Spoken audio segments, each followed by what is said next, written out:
கத்திரிக்காய் ஃப்ரை பண்ண போகிறோம்ப்பா. அதனால் வந்து கத்திரிக்காய் வந்து ஸ்லைஸாக கட் பண்ணி வச்சுருக்கேன்.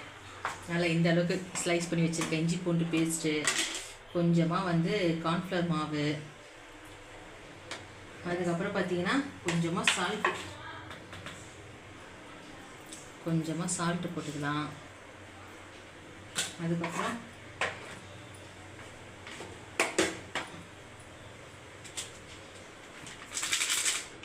கொஞ்சமாக கடலை மாவு போட்டு நாங்கள் இதுக்கனே கடலை மாவு வாங்கினேன், ட்ரை பண்ணி பார்க்கலான்ட்டு.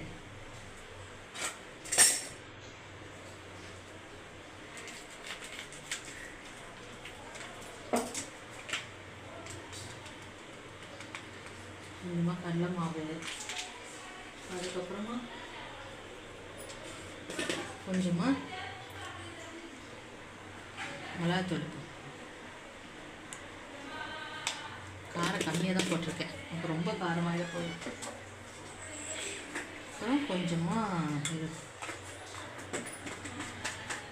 மஞ்சள் தூள் கொஞ்சம் போட்டுக்கலாம்.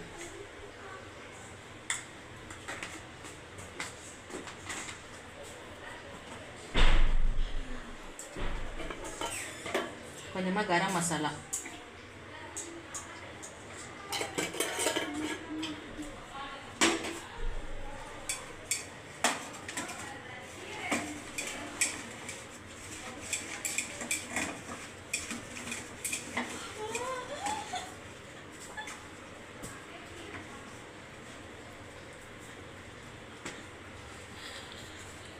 நீ போமா அப்படி அம்மாவை நட்டு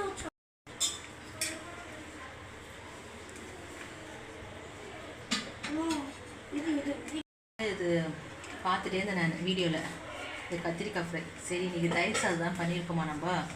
சரி அதுக்கு நம்ம சைடிஷாக வச்சுக்கலாம். காலையில் வந்து பலாப்பழம் தொக்கு பண்ணியிருந்தேன். பலாப்பழம் இல்லை, பலாக்கொட்டை, அது தொக்கு பண்ணியிருந்தேன். சரி கத்திரிக்காய் ஃப்ரையும் வச்சு சாப்பிட்லாம். மசாலா கம்மியாகிடுச்சோ.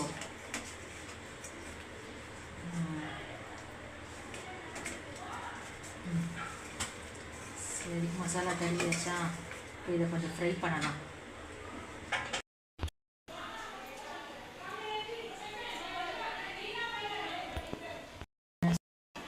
நம்ம அதை ஃப்ரை பண்ணி எடுத்துக்கலாம்.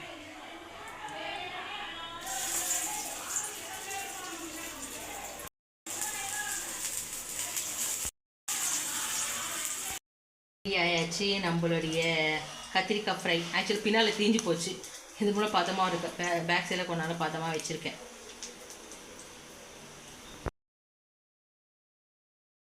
பாய், நீங்களும் வீட்டில் ட்ரை பண்ணி பாருங்கள் டேஸ்டான கத்திரிக்காய் ஃப்ரை.